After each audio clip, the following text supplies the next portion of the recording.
Con las anteriores charlas y conferencias hemos tratado de mostrar cómo en la doctrina de San Luis María de Montfort quedan materializados y por lo mismo facilitados en su práctica dos aspectos fundamentales de la vida cristiana.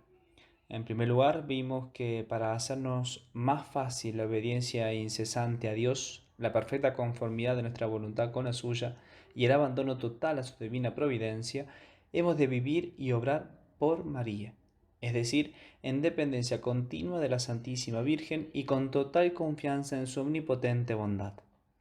En segundo lugar, y sobre esto me quiero referir en esta conferencia, el otro aspecto extremadamente importante y universal de la ascética cristiana consiste en disponer toda nuestra vida según modelos superiores de perfección. Nuestro ideal primero y supremo, en este plano como en todos los demás, es Dios mismo. Eso no lo podemos negar. En definitiva, seremos grandes y perfectos exactamente en la misma medida en que nos asemejemos a Él. Sed imitadores de Dios, recomienda el apóstol San Pablo en su carta a los Efesios, como hijos amadísimos. Y el mismo Jesucristo estableció la siguiente ley: sed perfectos como mi Padre Celestial es perfecto, según leemos en el Evangelio de San Mateo. Este modelo divino perfectísimo quedó humanizado y aproximado a nosotros en Cristo, el Hijo del Dios encarnado. Este modelo divino perfectísimo quedó humanizado y aproximado a nosotros en Cristo, el Verbo hecho carne. La imitación de Jesucristo es el código de toda perfección y debe ser la meta de todos nuestros esfuerzos a fin de ser aceptos a Dios Padre. Os he dado ejemplo, nos declaró nuestro Señor, para que así como yo he obrado, así obréis también vosotros. Todos los demás modelos no deben atraer nuestra atención, sino en la medida en que son capaces de conducirnos a la semejanza con Jesucristo. San Pablo, es cierto, tuvo la audacia de invitar a sus discípulos a la imitación de su vida, pero únicamente porque él se había esforzado en ser otro Cristo y porque no era ya él el que vivía, sino Cristo en él. Sed imitadores míos como yo lo soy de Cristo, va a decir San Pablo en su primera carta a los Corintios. Estas palabras se aplican maravillosamente a la Santísima Virgen María y le convienen infinitamente mejor que al mismo San Pablo. Este es precisamente el deseo intenso que ella manifiesta a sus hijos y esclavos de amor. Ella, que en su alma se asemejó a Jesús incomparablemente más que ningún otro, y que infinitamente más que San Pablo, se perdió y transformó en Jesucristo, nos dice y repite sin cesar: sed imitadores míos como yo lo soy de Jesucristo. El culto de los santos consistió siempre, según la doctrina y la práctica de la Iglesia, en invocar con confianza la protección de la Santísima Virgen y en imitar fielmente sus virtudes. Y especialmente en la devoción a Nuestra Señora se ha insistido siempre en la imitación de sus virtudes. Por eso San Luis María Guiñón de Montfort está plenamente en la línea de la tradición cristiana cuando declara que la práctica esencial de esta devoción consiste en hacer todas las acciones con María. Hacer todas las acciones con María, es decir, tomar a la Santísima Virgen como el modelo acabado de todo lo que se debe hacer. Tomar a la Santísima Virgen como el modelo acabado de todo lo que se debe hacer. San Luis María, en su ascética mariana, asigna un amplio lugar a esta práctica. Al enumerar las cualidades de la verdadera devoción a María, dice que debe ser santa, esto es, que lleve a un alma a evitar el pecado y a imitar las virtudes de la Santísima Virgen. Más adelante dirá: el deber de los predestinados para con su buena madre consiste en guardar los caminos de ella, en practicar sus virtudes y en marchar por las huellas de su vida. Finalmente, la segunda de las prácticas interiores de su excelente devoción a María Santísima, que es hacerlo todo con María, es descrita como sigue: es preciso en las acciones mirar a María como un modelo acabado de toda virtud y perfección, que el Espíritu Santo ha formado en una pura criatura, para imitar según nuestra pequeña capacidad. Es menester, sigue diciendo, pues que en cada acción miremos cómo lo hizo María y cómo lo haría si hubiese estado en nuestro lugar. Por lo tanto, mantendremos nuestras miradas fijas sin cesar en ella, después de Cristo, para imitar sus virtudes. La Santísima Virgen es para nosotros, por tanto, un ejemplar apropiadísimo, un modelo que nos conviene perfectamente. Incluso podríamos traducir: el modelo que más nos conviene. La Santísima Virgen, y solo ella fuera de Jesucristo, es un modelo acabado de virtud y perfección. Ella sola es totalmente bella y pura, sin arruga y sin mancha. Los demás santos, aunque solo fuera por el pecado original y por lo tanto por la concupiscencia y la miserable inclinación al pecado, no estuvieron exentos de faltas veniales ni de imperfecciones. Ningún santo, fuera de nuestra Divina Madre, se vio libre de faltas y debilidades. Ella es la única que ha vivido sin la menor falta, sin la más mínima imperfección. Y no es menos cierto que la Madre de Dios, la corredentora del género humano, la mediadora de todas las gracias y la santificadora de las almas, la que recibió la gracia en su plenitud y respondió siempre a ella con total generosidad, la que es reina de todos los santos y más elevada en santidad y perfección que todos los bienaventurados juntos, practicó todas las virtudes teologales y morales en el grado más excelente y elevado. Nuestra Divina Madre es también, según San Luis María, un modelo de toda virtud y perfección de modo completo, es decir, que en todas las circunstancias la podemos tener ante nuestros ojos. Muchos santos que fueron eminentes en tal o cual virtud no tuvieron la ocasión, por las circunstancias en que vivieron, de hacer resaltar muchas otras cualidades espirituales. Sin embargo, la Santísima Virgen pasó por estados de vida tan múltiples, por circunstancias tan diversas, y vivió acontecimientos exteriores e interiores tan divergentes, que sería difícil imaginar una situación exterior o interior, dejando de lado, naturalmente, el pecado, en la que no pudiésemos encontrar algo equivalente en la vida de Nuestra Señora y, por lo tanto, un modelo de disposiciones perfectísimas que corresponda a estas situaciones. Por eso, contemplémosla sin cesar como nuestro ejemplar y como nuestro ideal. Hagamos todas nuestras acciones, lo volvemos a decir, con María, es decir, tomando a la Santísima Virgen como el modelo acabado de todo lo que debemos hacer. Para ello, como dice el proverbio, nadie ama lo que no conoce y por tanto no imita. Intentaremos iluminar esta tesis mencionando las diferentes actitudes que vivió nuestra Santísima Madre para, al final de cada una de ellas, mencionar nuestra actitud. En primer lugar, hablaremos de las actitudes de nuestra Santísima Madre para con Dios. En segundo lugar, para con Cristo. En tercer lugar, para con el prójimo. En cuarto lugar, para contra Satanás y el pecado. Y en quinto lugar, para con el mundo y su triple concupiscencia. En primer lugar, las actitudes de María para con Dios. Estos superan en importancia todas las demás. Esta es la clave de bóveda del edificio de su santidad y perfección. Todo lo demás no es más que medio y debe servir a hacernos dar a Dios el lugar predominante que le corresponde. Hay que notar que cuando la Santísima Virgen tiene ocasión de definir y expresar su actitud para con Dios, no habla ni de filiación, ni de maternidad, ni de su condición de esposa espiritual de Dios o de Cristo. Ella se declara su sierva, su humilde esclava. He aquí la esclava del Señor, porque miró la pequeñez de su sierva. María reconoció claramente que Dios lo es todo, porque justamente la humildad es andar en verdad. Ningún hombre, ni ángel, ni ningún filósofo, ni sabio, ni justo, ni santo comprendieron como ella lo que Dios lo es todo y que la criatura no es nada. Comparado con él, todo lo demás es poca cosa. Además, si Dios es el solo ser necesario que existe por sí mismo y la plenitud de la vida y de la perfección, todo lo demás viene de Él. Y la Santísima Virgen lo comprende, y por ende también su existencia y su conservación en la vida, todas las facultades, potencias y riquezas naturales y sobrenaturales que hay en ella. Todo viene de Él sin cesar y todo le pertenece. Nadie lo vio tan bien como la Santísima Virgen, porque justamente la misma humildad se sabe necesitada de otro, y por eso ella debe comprender que de Dios debe depender de Dios de manera radical y continua. Dependemos de Él totalmente y en todas las cosas, y por eso le pertenecemos totalmente. Somos su propiedad del modo más radical con todo lo que somos y con todo lo que tenemos.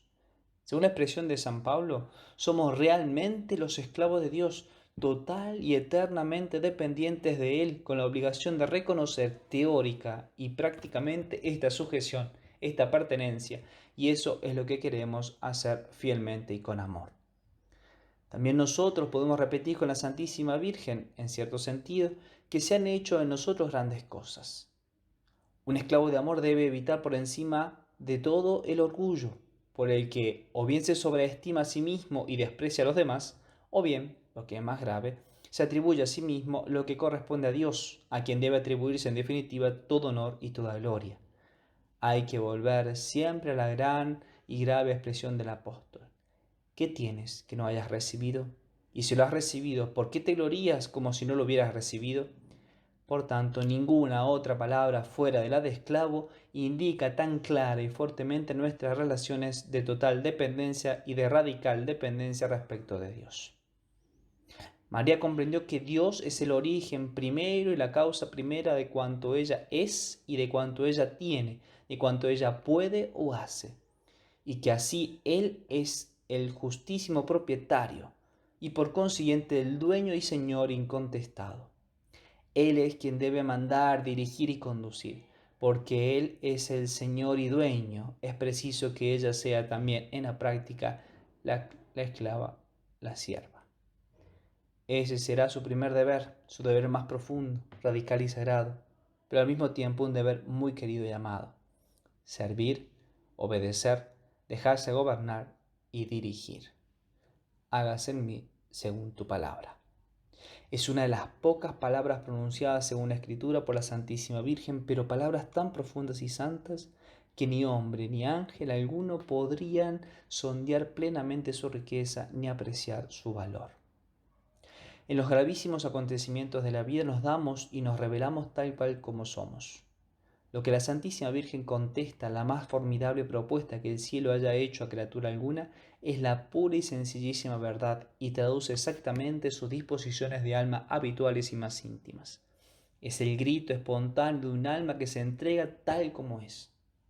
Con estas pocas palabras María escribió toda su vida, la vida más rica y más llena que el mundo haya conocido jamás, condensada en tan solo algunas sílabas. Hágase en mí según tu palabra. Ella escuchará siempre la palabra del Señor con atención y respeto y se aplicará a cumplirla fiel, estricta y amorosamente. Nuestra Madre será bienaventurada por haber concebido, dado a luz y alimentado al Hijo, al Verbo de Dios, pero será aún más bienaventurada, como lo manifestará en una ocasión el mismo Jesucristo, aunque veladamente y con discreción encantadora, por haber escuchado la palabra de Dios y por haberla recibido, conservado en su corazón y traducido en sus acciones. Hágase en mí según tu palabra. En obediencia a los mandamientos y deseos del Señor, ella se dejará conducir en todo instante por su voluntad y beneplácito. Ella es consciente y esta conciencia se traduce continuamente en actos. Como para Jesús, su alimento es hacer la voluntad del Padre. Ella no realizará ningún acto ni pronunciará ninguna palabra más que bajo la inspiración y dirección del Padre y de aquel a quien Él envió. Ella hablará, obrará y vivirá en dependencia activa, profunda e incesante de las leyes de Dios. Asimismo, con confianza sumamente filial y con abandono completo y ciego, lo dejará disponer de todo lo que es de ella, aceptando con humilde y plena sumisión de amor todo lo que en la vida le ofrece a ella y a su único tesoro, porque en todo esto ella reconoce, adora y acoge la palabra y el beneplácito de su Dios. 1000 veces por nuestra consagración hemos pronunciado el Ecce Domini, he aquí la esclava del Señor, pero desgraciadamente por nuestra vida y nuestros actos no hemos sabido proseguir con las palabras que son su ineludible consecuencia. Fiat mihi secundum verbum tuum, hágase en mí según tu palabra. Gracias a una vida de dependencia completa, incesante y condicional respecto de Dios por María, podrá realizarse sobre nosotros el plan de Dios, y nosotros podemos cumplir dignamente la misión que Él nos asigna, alcanzar el grado de vida divina al que nos llama y dar la plena medida de apostolado fecundo que la infinita bondad nos reserva si sabemos imitar a María en estas disposiciones. Todo viene de Dios, lo que somos y lo que tenemos, lo que podemos y lo que hacemos. Y así todo es de Él, del modo más radical. Él es nuestro Señor y dueño. Por consiguiente, debemos vivir sin cesar en esta dependencia activa. Es decir, servirnos de lo que hemos entregado, cuerpo, alma, sentidos y facultades, bienes exteriores y exteriores, solo según la voluntad y los designios de la Santísima Virgen María, que como sabemos no son otros que los mismos de Dios. Y en dependencia pasiva, es decir, dejar a Jesucristo y a María la plena y entera disposición de todo lo que hemos entregado. Estas disposiciones o esta dependencia activa y pasiva deben ser todo para Él. Debemos hacer o omitir lo que Él manda o prohíbe, desea y desaconseja. Y además dejarlo disponer libremente de nosotros y de lo nuestro, y aceptar con amor sus divinas decisiones. La Santísima Virgen comprendió y practicó todo esto del modo más perfecto. Si todo viene de Dios, y si por consiguiente Él es su soberano Señor y dueño, todo debe ser también para Dios. Todo viene de Dios y así todo es para Dios. Todas las criaturas, en resumidas cuentas, tienen a Dios por fin. Es cierto que las obras de Dios también en el orden de la finalidad están relacionadas y subordinadas unas a otras. Dios quiere este ser o este acontecimiento con miras a este otro ser o a este otro acontecimiento. Pero finalmente, también en este orden de cosas, todo debe remontarse hasta Él, pues Él y solo Él es el fin último y supremo de toda criatura. Debemos reconocer y respetar este orden esencial e inmutable. Debemos vivir en las disposiciones habituales de reducirlo todo, en última instancia, a Dios como a nuestro fin supremo, y la perfección exige que lo hagamos frecuentemente de modo más formal y explícitos. En los peldaños de la escalera de nuestra vida pueden establecerse diversas criaturas y múltiples intereses, pero en el extremo de esta escalera no hay lugar sino para Dios y solo Dios, como bien declara San Ignacio en el tan conocido Principio y Fundamento. Aún el amor legítimo y bien entendido de nosotros mismos debe reducirse finalmente a Dios. El mismo deseo y esperanza de nuestra perfección y de nuestra felicidad personal deben ser llevados por este río de oro de amor divino que finalmente todo lo arrastra hacia Él. Ciertamente, lo volvemos a decir, nuestra Santísima Madre comprendió de modo admirable estas relaciones esenciales de la criatura con el Creador, y no nos hace falta ir tan lejos como para poder ver un ejemplo. Si meditamos el Magnificat, veremos que es un momento de su vida particularmente instructivo, convincente y realmente revelador en este orden de cosas. La Santísima Madre fue un Magnificat ininterrumpido, esto es, una glorificación incesante y perfectísima de Dios, que ella no obró nunca para agradar a las criaturas, no se buscó nunca a sí misma en un egoísmo que se repliega sobre sí, no se complació nunca vanidosamente en su grandeza y santidad. Cada pensamiento, cada palabra y cada acción suya eran orientadas del modo más formal hacia Dios, que en cada instante de su vida fue un cántico de alabanza que subía hacia el Altísimo. Así es como debe vivir, a ejemplo de Jesucristo y de María, quien ha comprendido lo que es Dios respecto de Él. Así debe vivir un verdadero cristiano, un auténtico devoto de María. Así debe vivir muy especialmente el esclavo de amor de Nuestra Señora, que se ha consagrado totalmente a ella. En segundo lugar, las actitudes de María Santísima para con Cristo. El Evangelio nos afirma que Jesucristo amaba a Marta y a María. Por lo tanto, amó por doble motivo a su Santísima Madre, porque ella reunió en su existencia esta doble plenitud de la vida de perfección. Aún en el cielo, ella continúa en cierto sentido a unir una vida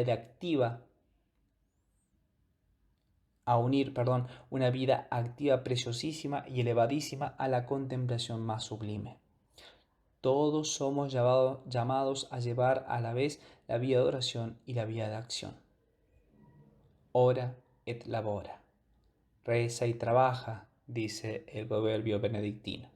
Este es el gran lema cristiano en el que nuestra Divina Madre nos será un preciosísimo modelo. Ella, al igual que Marta, no vive más que para Jesucristo. Desde el mismo instante de la encarnación, ella se desvive en cada momento para servirle y que no le falte nada de los cuidados que necesita como hijo, pero también como su creador. Así será durante 30 años y así será también durante su vida pública y así será hasta el fin. Sí, Nuestra Señora fue una Marta amante y activa, pero una Marta sin defectos, que al mismo tiempo es una María ocupada sin cesar en contemplar y escuchar a Jesucristo. En ella no hay agitación febril, ni dispersión, ni disipación, ni ninguna preocupación relativa a las cosas temporales, a las cosas del mundo. Ella no perdió jamás de vista lo único necesario. Sin cesar y sin dejar de trabajar por él, estaba sentada a sus pies contemplándolo sin parar y escuchando su divina palabra. María contemplaba y María escuchaba a Jesucristo. En el silencio y recogimiento más intenso, ella escucha durante las largas horas y solitarias de Nazaret cómo Jesús le revela poco a poco, a ella en primer lugar, los misterios de su amor, cómo le hablaba de los abismos de vida y de luz de la adorable Trinidad, cómo le desvela el futuro, cómo tal vez le hablaba ya de sus obras y de sus predicaciones, del Tabor y del Calvario, de su resurrección y de Pentecostés, de la iglesia y de las almas, de los sacramentos y sobre todo de la gran maravilla eucarística de su amor. Así será hasta el fin, hasta que las puertas del infierno se cierren tras el último condenado y Satán sea nuevamente encerrado de modo definitivo. Este es nuestro modelo. Ahora, a modo de examen o de plan de vida y resumiendo la actitud de Nuestra Señora para con Cristo, debemos decir que debemos trabajar sobre este modelo. No podemos ser perezosos, no podemos malgastar nuestra vida y nuestras fuerzas en naderías o en una pereza lamentable. Trabajemos, sí, pero no por vanidad, no por búsqueda de ganancia alguna, ni por pura actividad natural, sino por deber y sobre todo como María misma, siempre por Jesús y por Dios. Ya comáis, ya bebáis, ya hagáis cualquier otra cosa, hacerlo todo para la gloria de Dios. Repitámonos frecuentemente, todo por Jesús y María. Sobre todo, no nos olvidemos de ofrecer cada mañana nuestra jornada a Dios por María mediante la renovación de nuestra total consagración, viviendo así por las intenciones de la Santísima Virgen para poder trabajar del modo más eficaz para la gloria de Dios. Así seremos ejemplo de nuestra Madre, Martas al servicio del Señor. Pero debemos aún más, a invitación suya, ser Marías, esto es, almas de oración. Por nuestros asuntos y nuestro trabajo, por nuestras distracciones y recreos, por nuestras preocupaciones y desvelos, por la inquietud de mil nimiedades de la vida, no hemos de dejarnos apartar de la preocupación de lo único que importa en definitiva, nuestra salvación y el servicio de Dios. Un verdadero hijo y esclavo de María inscribe en su programa cotidiano, en la medida en que pueda, la Santa Misa, la comunión, la meditación, el rosario, la visita al Santísimo Sacramento, el examen de conciencia y la lectura espiritual. Seamos fieles a estos ejercicios de piedad y no los dejemos de lado por insignificancias. Sobre todo, cuidemos estos ejercicios, no haciéndolos precipitadamente, sino con el más profundo recogimiento, con fervor de voluntad. No olvidemos luego comenzar y acabar nuestras comidas y nuestras acciones principales con la señal de la cruz y la oración. Tratemos de cumplir nuestras acciones en espíritu de oración y recogimiento y unirnos frecuentemente con Jesucristo y María por medio de las oraciones de las jaculatorias. Esforcémonos, especialmente en pensar frecuentemente en nuestra Divina Madre, en saludarla, en invocarla, en consagrarnos a ella, a fin de que ella nos ayude a vivir en presencia del Señor. Después de Cristo, María es nuestro modelo. Nuestro modelo en nuestras relaciones con Dios, como hemos visto, nuestro modelo también en nuestras relaciones con Jesucristo, el Hijo de Dios hecho hombre. Ella lo es a la vez como María y Marta al servicio del Señor, pero lo es también como esposa de Jesucristo, que es un lazo elevadísimo y estrechísimo de nuestra alma para con Él. El alma sacerdotal, el alma religiosa, son las esposas de Jesucristo y también lo son las que sin llevar el hábito sacerdotal o religioso se dan al Señor en esta vida de entrega total. Es también esposa de Cristo en cierta medida, pero realmente toda alma que vive en la caridad y gracia de Dios. No se podría comprender la vida interior de la Santísima Virgen ni penetrar en sus manifestaciones más íntimas, profundas y ricas si no tuviésemos en cuenta estas relaciones esenciales tan puras y elevadas que unen a Jesucristo con su Santísima Madre. Pero sí que debemos contemplar a María como la primera esposa de Jesucristo, la más hermosa, pura, fiel y generosa, proponerla como modelo a todos los que puedan gloriarse de una vocación tan gloriosa y exigente. A la base y al origen de la unión matrimonial se encuentra el amor, y este amor es también el que debe mantener, alimentar y estrechar sin cesar esta unión una vez que ha sido contraída. Y Jesucristo es el primero en haber amado a nuestra Santísima Madre con un amor incomparable. ¿Y cómo respondió nuestra Santísima Madre a este amor? Desde el primer momento de su existencia, ella amó a Dios con un amor profundo, total, con un amor exclusivo. Y este amor ella lo tiene sin división al Hijo de Dios encarnado en su seno y a quien la maternidad divina la une por lazos tan fuertes y estrechos. María ama con esta intensidad tranquila, profunda y sospechada de las almas virginales. Su afecto no se desparrama, no se malgasta en mil criaturas. Ella ama ciertamente a las criaturas, a los hombres que son sus hijos, a los ángeles que contemplan la faz de Dios y llevan su vida en ellos, pero ella no los ama más que en Dios y por Dios, en Jesús y por Jesús, y así su corazón no conoce ninguna división.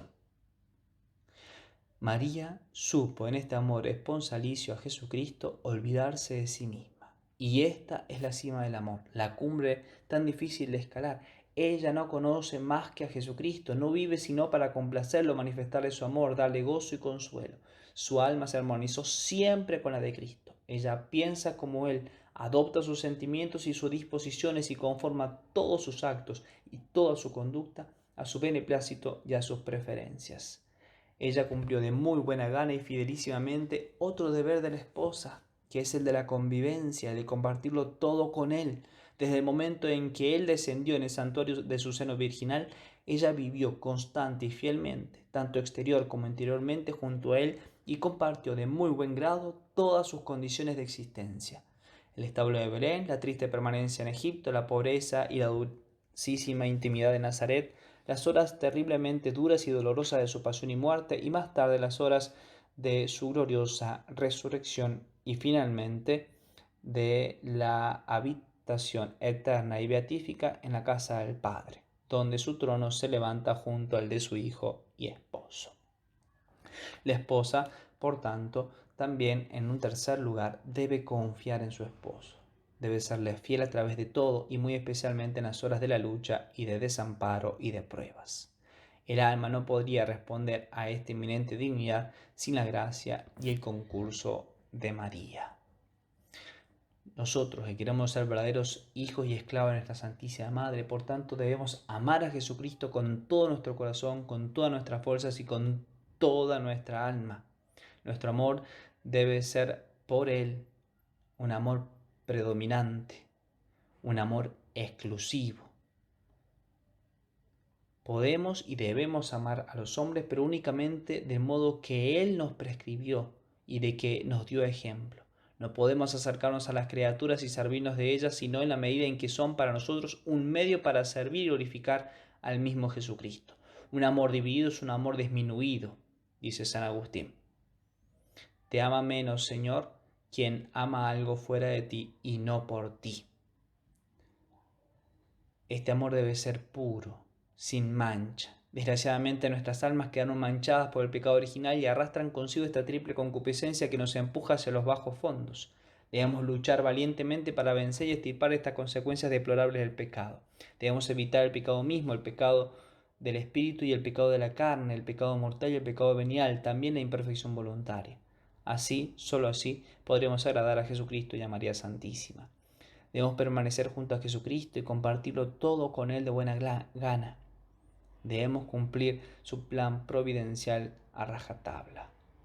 Solo Él debe ser nuestra porción. Todas nuestras obras deben ser orientadas para su mayor gloria, con rectitud de intención. Por eso también tenemos que olvidarnos de nosotros mismos y debemos confiar que aún en los momentos de mayor dolor, sufrimiento, son parte del plan providencial en orden a poder dar mayor gloria a Dios y salvar nuestra alma. En tercer lugar, las actitudes de María Santísima para con el prójimo.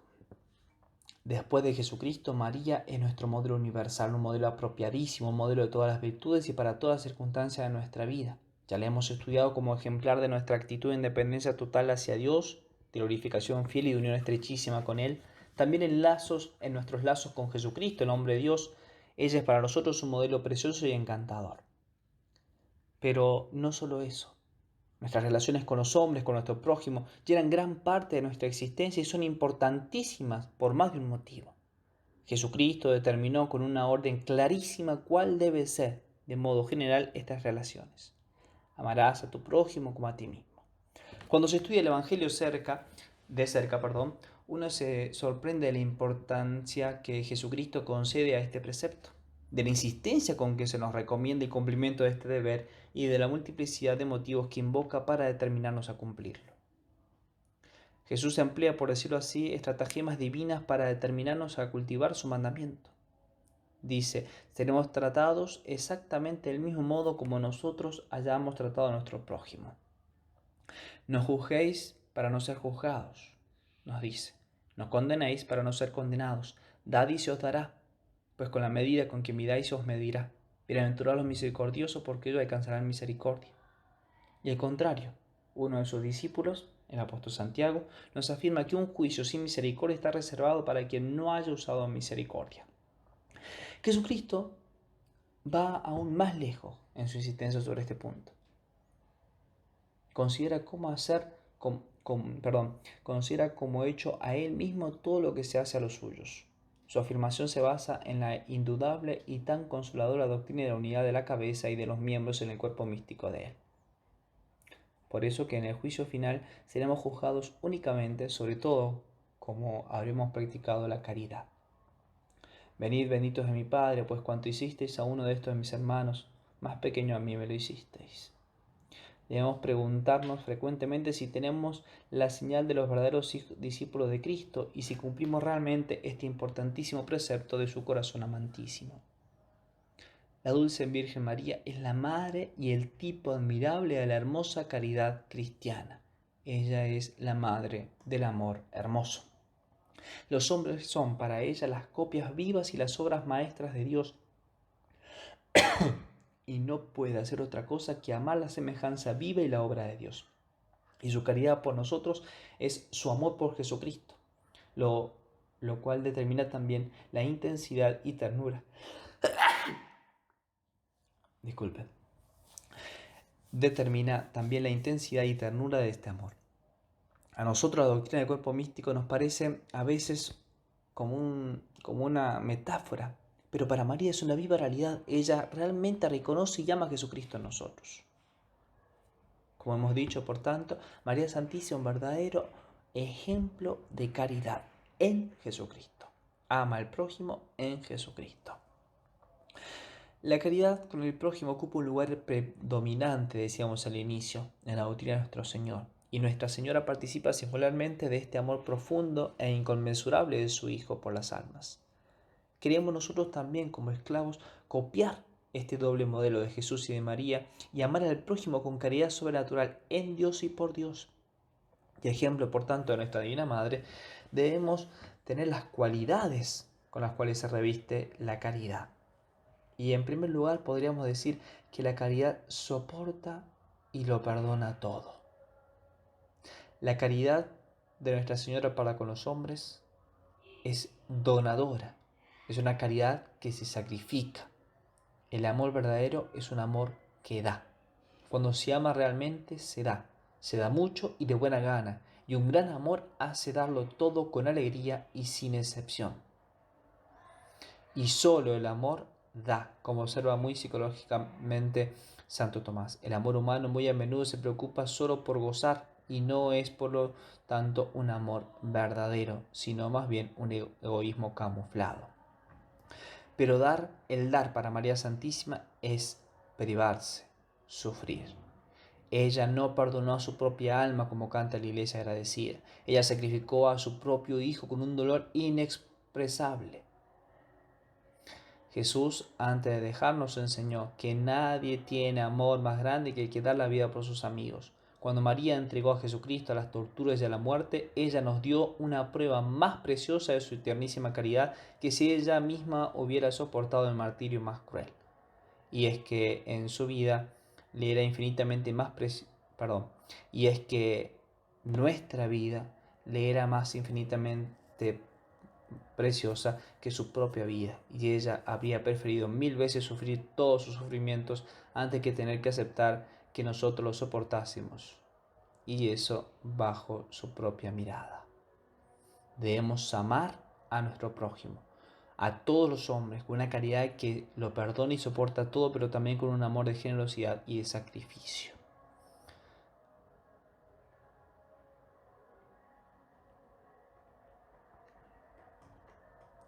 En cuarto lugar, las actitudes de María para contra Satanás y el prójimo.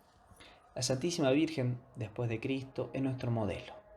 Ya anteriormente hemos contemplado atentamente este modelo y estudiado sucesivamente las actitudes de la Santísima Virgen para con Dios, para con Jesucristo y para con los hombres. Ahora hemos de considerar otro aspecto importantísimo de esta materia, que son las actitudes de la Santísima Virgen contra Satanás y todo lo que viene de él o colabora con él. La devoción a Nuestra Señora es ciertamente amor y confianza filial, pero también es lucha, es conquista.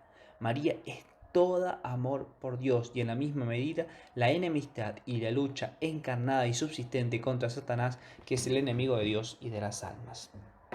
También debemos resaltar el lado fuerte de la devoción mariana perfecta en esta hora, sobre todo, en que el mundo parece estar implicado en una lucha a muerte desde el punto de vista religioso, en esta hora en que parecemos encontrarnos, según los avisos repetidos de los sumos pontífices, ante batallas que la historia nunca jamás había conocido hasta ahora. María debe estar a la cabeza de estas luchas como nuestro modelo y nuestra capitana. Es la hora en que debemos destacar su misión como generala de los ejércitos de Dios en subordinación a Jesucristo. Por otra parte, tanto en la teoría como en la práctica, este punto es uno de los aspectos principales y culminantes de la doctrina mariana de San Luis María. Por eso nosotros, hijos y consagrados de Nuestra Señora, debemos entablar la lucha contra Satanás, contra sus obras, el pecado mortal y venial, contra el pecado de la carne, el orgullo, la lujuria, la injusticia, la intemperancia, la mentira y las falsas verdades, contra el pecado de toda naturaleza y de todo nombre. Juntamente con Satanás, el pecado es para nosotros el enemigo número uno. Debemos, por tanto, fortalecer nuestra voluntad con el firmísimo propósito de no admitir jamás el pecado en nuestra vida, sobre todo el propósito plenamente deliberado, y estemos decididos a apartar y recortar de nuestra vida todo lo que de algún modo pudiese inclinarnos al lado de Satanás, todo lo que pudiese disminuir el brillo de nuestra alma divinizada, todo lo que pudiese hacer a esta alma un poco menos agradable y querida para el corazón de Dios y de su Santísima Madre, todo lo que llamamos imperfecciones, sobre todo plenamente voluntarias.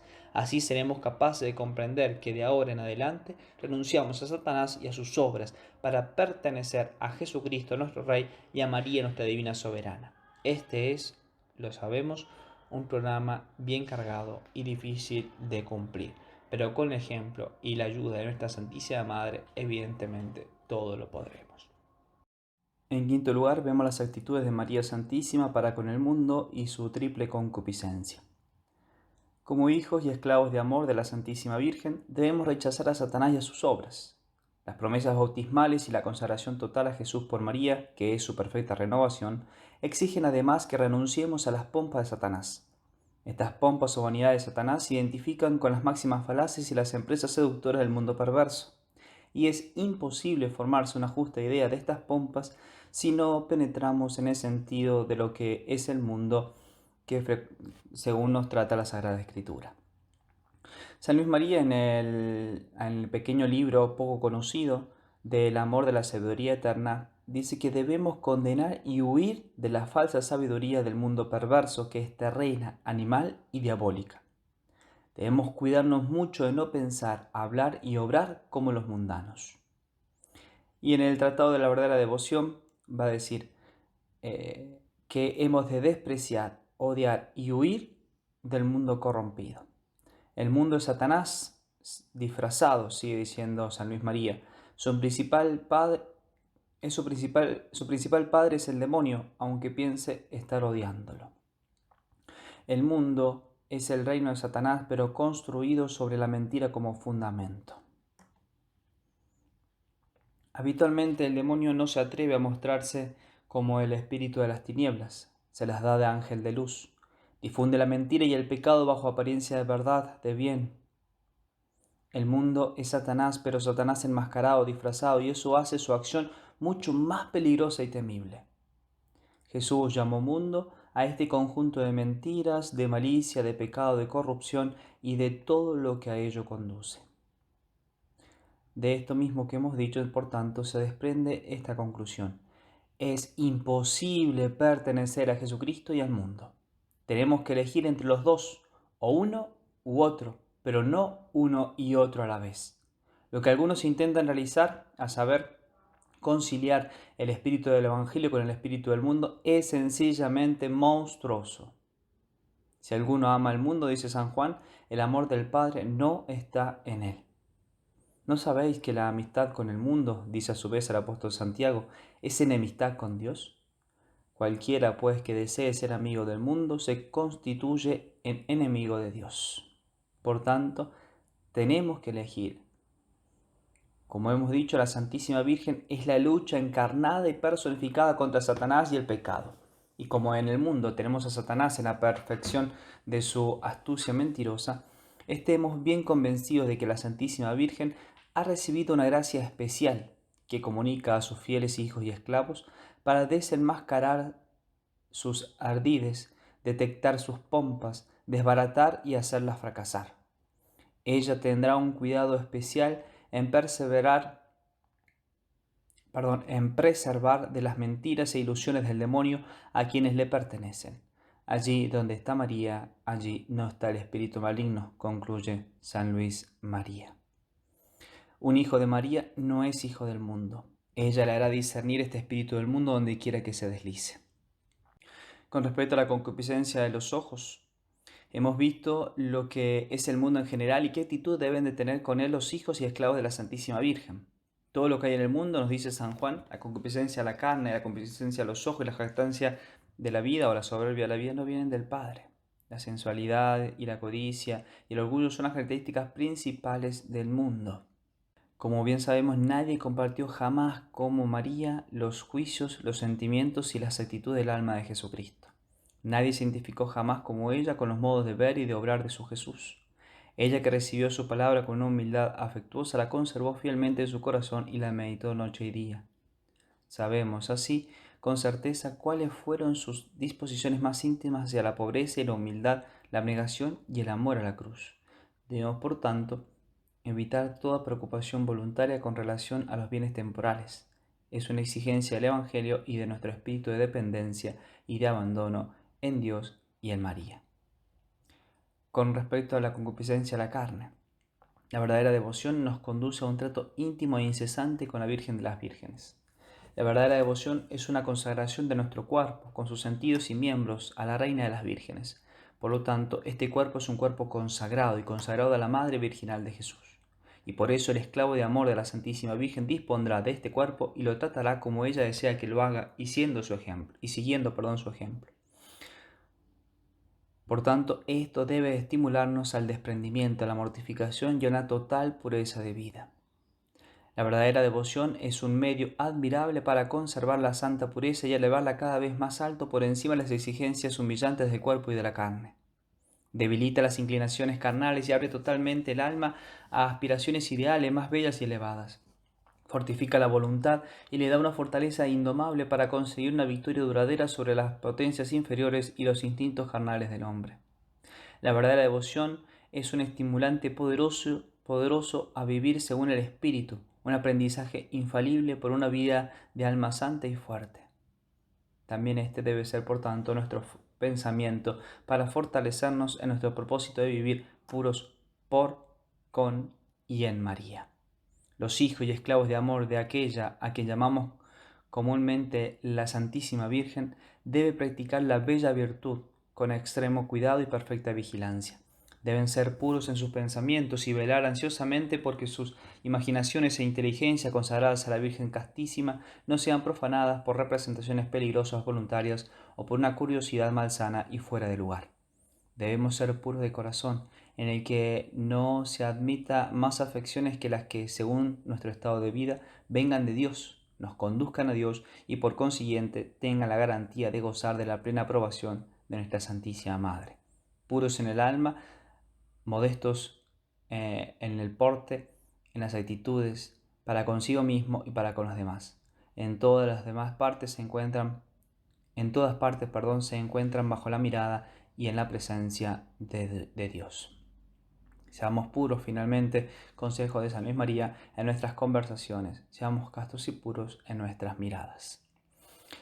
Tercera característica de este mundo, gobernado y liderado por Satanás, que es el orgullo de la vida. Otro aspecto que debemos también evitar y desarraigar en nosotros. San Luis María explicó claramente qué debe de entenderse por esto en un pasaje del amor a la sabiduría eterna. Lo llama sabiduría diabólica. La sabiduría diabólica es el amor de la estima y de los honores. Los sabios, según el mundo, lo profesan cuando aspiran, aunque secretamente, a las grandezas, honores, dignidades y cargos importantes, cuando buscan hacerse notar, estimar, alabar y aplaudir por los hombres, cuando en sus trabajos, afanes, palabras y acciones solo ambicionan la estimación y alabanza de los hombres, al querer pasar por buenos cristianos, sabios, eminentes, ilustres, expertos, personas de mérito infinito y distinguido o de gran consideración, cuando no soportan que se los humille o reprenda, cuando ocultan sus propios defectos y alardean de lo bueno que poseen. Es una enfermedad del alma, enraizada más profundamente que las otras dos concupiscencias. Se arraiga en la sobreestima de sí mismo y más tarde producirá indudablemente estragos más terribles en nuestra vida espiritual. Esta enfermedad consiste, pues, en la búsqueda desordenada de la estima, consideración y alabanza de los demás. Pero como salta a la vista, es un fruto del orgullo. Quien se deja llevar por el orgullo se estima más allá de su valor, exagera sus cualidades, méritos y talentos en todo campo y desconoce o ignora todo lo que lo rebaja o disminuye. Vive fuera de la verdad, vive en la mentira. Se eleva de manera insensata por encima del prójimo, cuyas cualidades desconoce, cuyas lagunas y defectos exagera, y en resumen, no tiene para los demás sino desdén y desprecio. Ni siquiera piensa en atribuir a otros, al menos parcialmente, lo que es o lo que tiene. Y sobre todo, olvida escandalosamente a aquel, con mayúscula, que es la causa principal de todo cuanto es, de todo cuanto puede, de todo cuanto tiene: Dios mismo. En la Santísima Virgen no hay nada que recuerde el espíritu de vanidad pretenciosa que caracteriza el mundo. Su vida es una vida silenciosa, modesta, oculta, una vida de humildad y de anonadamiento. Miles de veces repitió ella con convicción y ardor las hermosas palabras del salmista: No a nosotros, Señor, no a nosotros, sino a tu nombre da la gloria. San Luis María reconoció perfectamente este aspecto de la vida interior de Nuestra Señora. Lo va a destacar en el Tratado de la Verdadera Devoción. Dice así: su humildad ha sido tan profunda que no ha tenido sobre la tierra atractivo más poderoso y más continuo que esconderse a sí misma y a toda criatura para no ser conocida sino de Dios solo. Dios, para escucharla en los pedidos que le hizo de esconderla, empobrecerla y humillarla, se ha complacido en ocultarla, en su vida, en sus misterios, a la vista de casi toda criatura humana. La práctica interior de hacerlo todo por Jesús y por María va directamente también contra el orgullo de la vida, que es la manifestación más funesta y peligrosa del espíritu del mundo, pues no excluye solamente el amor propio, esto es, la búsqueda de sí en lo que se hace y emprende, como observa San Luis María, sino también la codicia de la consideración y alabanza de los hombres. No es posible vivir total y completamente para Jesús y María y al mismo tiempo obrar para agradar a los hombres y buscar sus alabanzas. En la misma medida en que apuntamos a lo uno, excluimos lo otro. Si todavía tratas de agradar a los hombres, dice San Pablo, no eres siervo de Cristo. Salta a la vista que esto también vale para con la Santísima Virgen. La verdadera devoción exige y realiza una gran y total pureza de intención, y así se opone diametralmente a la vanidad y al orgullo de la vida. Tratemos de extirpar hasta la raíz este miserable espíritu de orgullo que caracteriza al mundo y esforcémonos por hacernos, a ejemplo suyo, mansos y humildes de corazón. Repitamos frecuentemente con fervor a Jesús y también a su Madre: haced mi corazón semejante al vuestro. Debemos y queremos tomar partido, y ello de forma radical, no en favor del mundo perverso, sino de Cristo y su Divina Madre. Ya para concluir, que estas consideraciones nos lleven a una de las prácticas más beneficiosas de esta perfecta devoción a María Santísima, que es la incesante imitación de la Santísima Virgen para llegar a ser la imagen fiel y viva de Jesucristo. Copiar las virtudes de María, dice San Luis María, para llegar a la santidad del Hijo con mayúscula que es Jesucristo. perderse en este molde precioso de Dios, que es la Virgen, para ser modelados en la semejanza fiel del ejemplar supremo de toda perfección, que no es otro que el mismo Jesucristo. Que podamos, con su gracia y ejemplo, como dicen nuestras constituciones, vivir siempre por Jesús y por María, con Jesús y con María, en Jesús y en María, para Jesús y para María. Gloria al Padre, y al Hijo, y al Espíritu Santo, como era en el principio, ahora y siempre, por los siglos de los siglos. Amén.